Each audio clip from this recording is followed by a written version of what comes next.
Ya arkadaşlar siz ne yapıyorsunuz ya? Altı üstü bir tava ya, bir tava ya. Hı? Bir tavayı tutamıyorsan siz bu kadar nazikseniz niye şef oldunuz? Allah Allah, bir de usta diye geçiniyorlar ya. Bir tavayı çıkar oraya koy ya. Gerçekten inanamıyorum ya. Ne diyorsunuz, işinize bakın, işinize bakın. 10 tane lahmacun var takeaway. Allah'ım ya, gerçekten.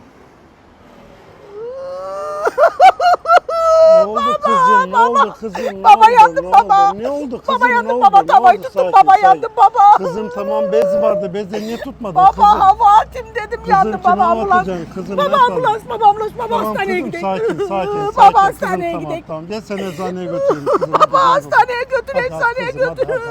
hadi. Baba dondurma da alalım Tamam, mı? dondurma da alacağım kızıma. Tamam hadi. ama acıyor baba, acıyor. Tamam.